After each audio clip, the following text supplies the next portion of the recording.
Ladies and gentlemen, welcome to the AM5 era. AMD is in a different position now than when AM4 launched 6 years ago in September 2016.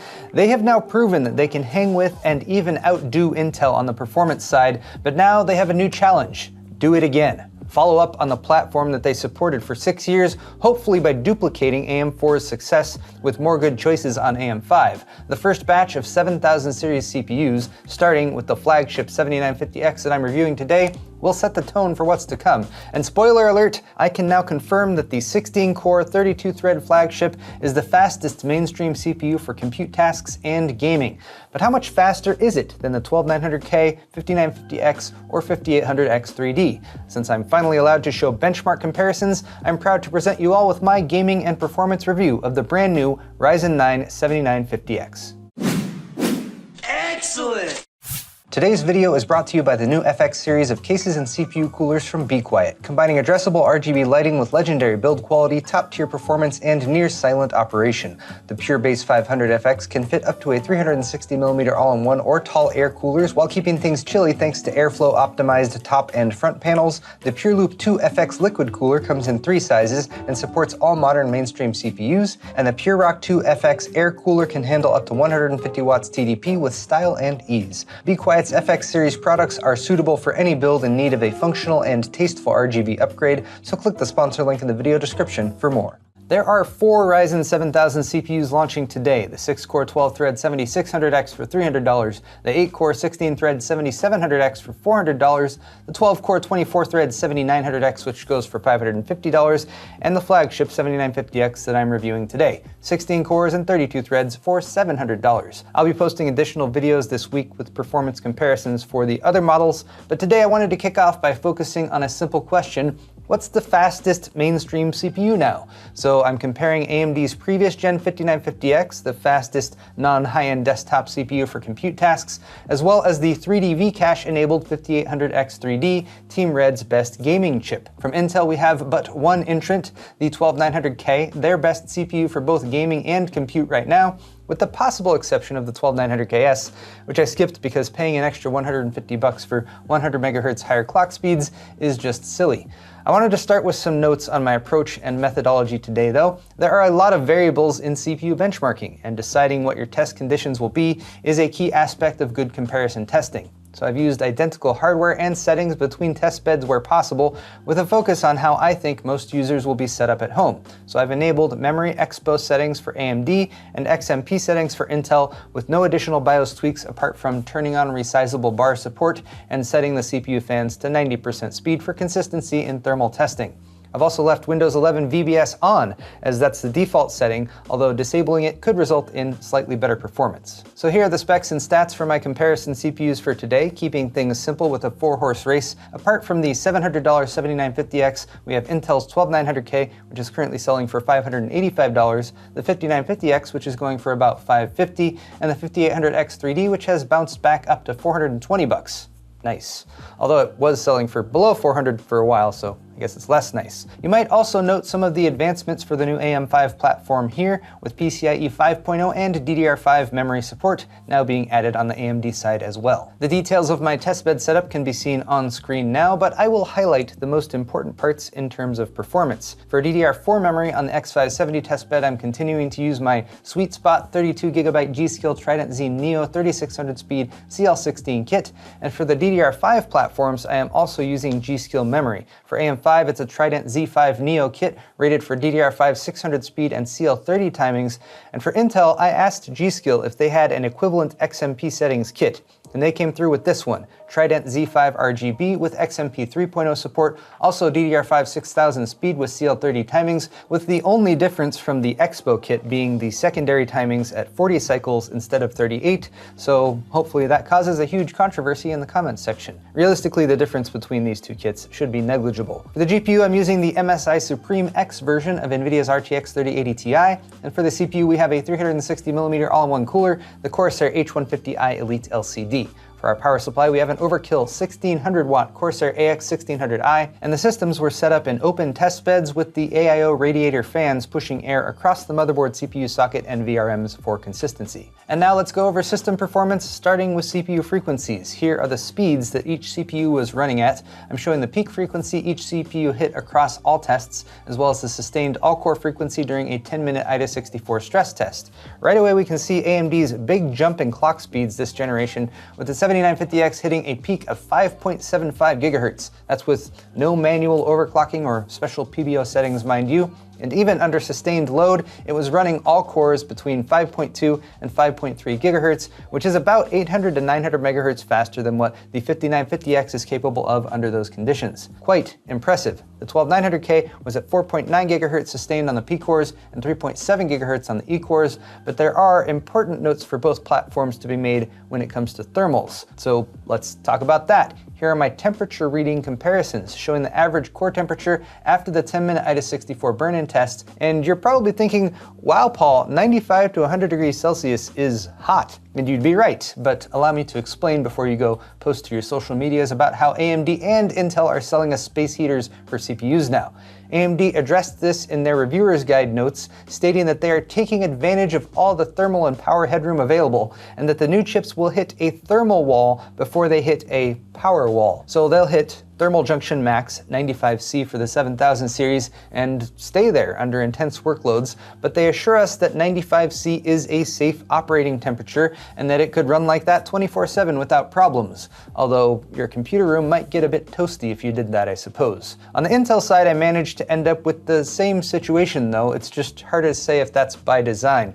Intel motherboards are quite inconsistent when it comes to power settings, as the motherboard vendor can choose whether to go with conservative Intel default values or to allow longer power limit durations or higher power thresholds. For my Z590 testbed, the MSI MEG Z690 Unify does not limit the chip at all by default, resulting in very similar results to AMD. The 12900K uses as much power as it can until TJ Max is hit, and then it throttles by about 4% on average in my stress test, but as much as 14% after the run completed. Different applications use different parts of the CPU architecture, so some tests, like Cinebench R23, spike the 7950X's temperature very quickly, while others, such as the game tests, will never come close to those peak power draws or temperatures. This actually reminded me a lot of when NVIDIA introduced GPU Boost many years ago, and suddenly people were very concerned about 80C plus GPU temps, while NVIDIA did their best to assure gamers that it was working as intended. So let's round this section out with the power draw results, and here I have three values: the typical wattage drawn by the entire system during the Blender Open Data Render, the peak CPU package power draw as reported by Hardware Info during Cinebench, and the peak CPU package power draw while gaming, specifically with 3D Mark times by Extreme. And here we see a bit of a trade-off. The 7950X system pulled about 30 watts less than the 12900K setup during Blender, but it also increased power draw by about 70 watts over the last gen 5950X. Package power draw is also up by almost 90 watts versus the 5000 series flagship at 233.9 watts, although it still sits 20 watts below the 12900K. While gaming, the 12900K actually used less power though, although for most PC users who are concerned with efficiency, a 13-watt difference doesn't have a huge impact, especially when the slight increase in power draw leads to markedly better gaming performance for the Ryzen 7000 series chip. Speaking of performance, it's now time for the benchmarks, starting with Cinebench R23 to see the actual performance boost AMD has managed to squeeze out of the 7950X. The answer is 10,000.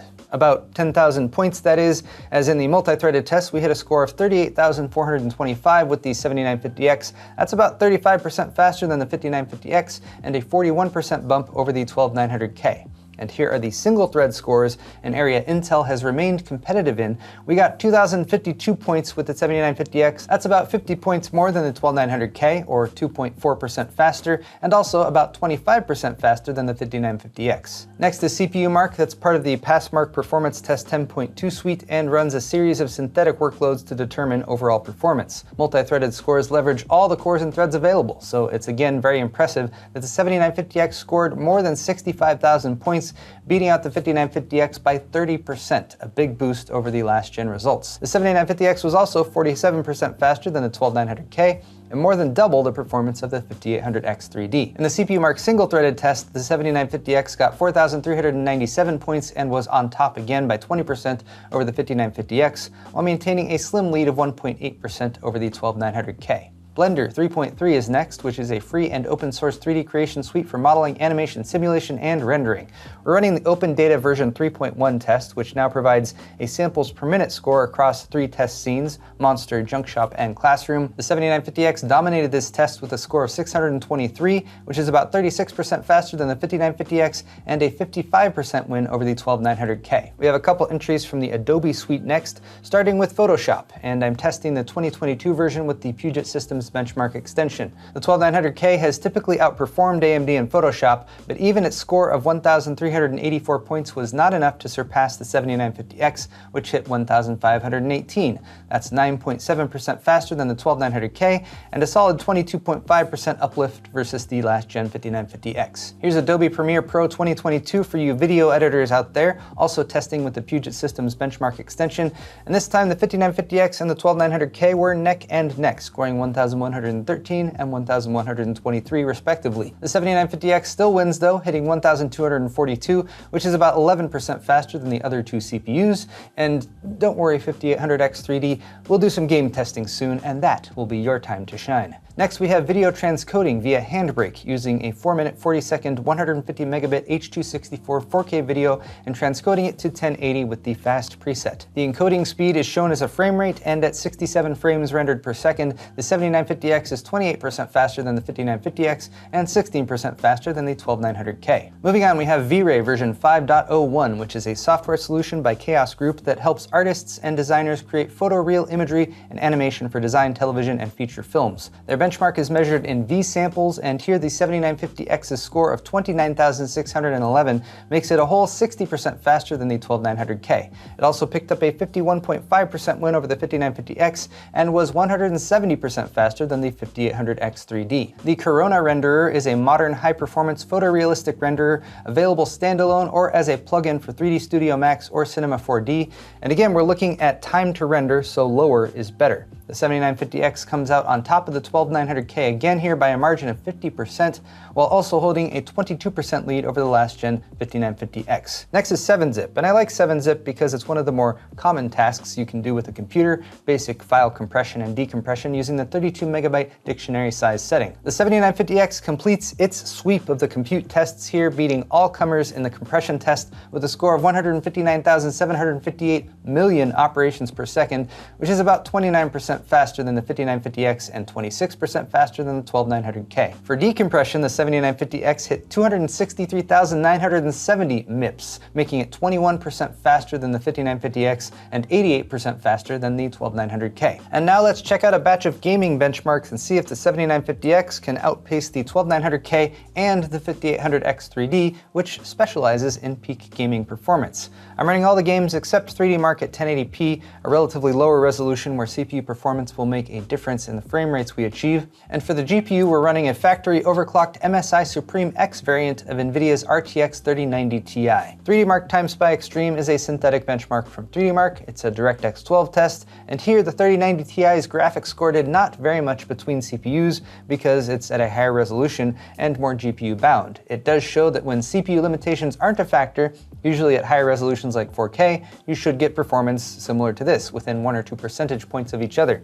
That said, there's also a CPU test in this benchmark, and here the 7950X was 34% faster than the 5950X from last gen, and also 40.5% faster than the 12900K. Meanwhile, Shadow of the Tomb Raider is running in DirectX 12 mode, and also showing off the gains for the 7950X over Intel's best gaming CPU. 250 FPS is 11.2% faster than the 12900K, but here the new Zen 4 flagship can't quite keep up with the 3D Vcache enabled 5800X 3D from last gen, which hit 275.4 FPS. Horizon Zero Dawn is next, using the Favor Quality preset and allowing the 7950X to achieve an outright win at 215 FPS. That's just 2.9% faster than the 5800X 3D, but it's also 8.5% better than the 5950X and 20% faster than the 12900K. Here's a look at Cyberpunk 2077, which has seen a resurgence in popularity recently.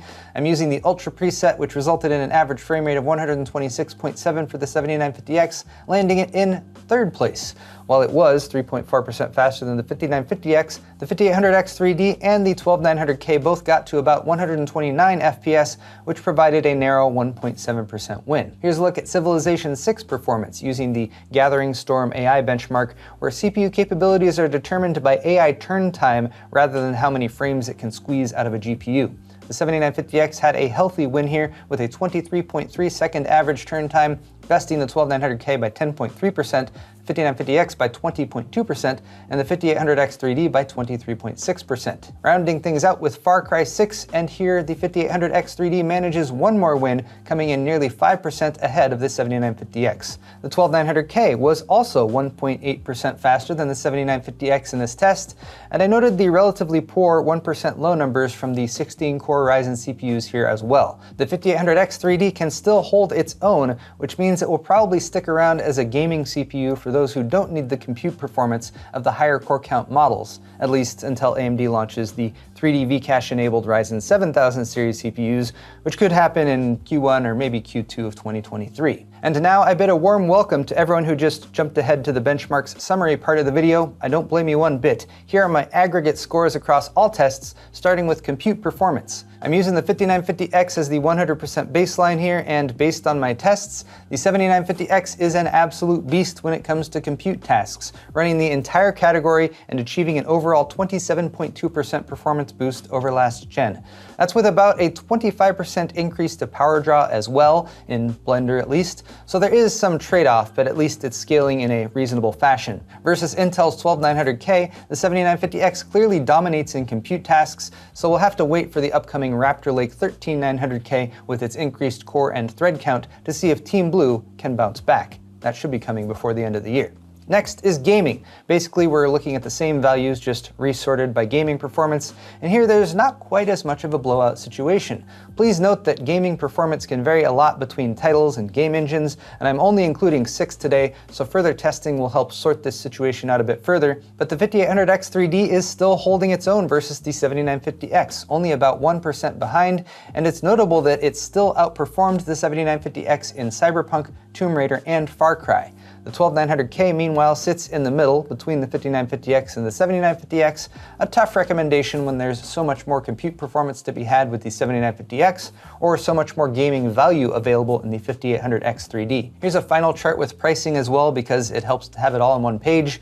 I'm using the current retail prices for existing CPUs, not MSRP, but I think there's more to be considered than just the CPU price. Here's a rough estimate of the core platform cost for 3 of the setups I tested today, and do note that there are also other Ryzen 7000 CPUs to consider, such as the 7600X that I'll be covering next, but thankfully DDR5 pricing is becoming less of a concern, which is good for both AMD and Intel right now.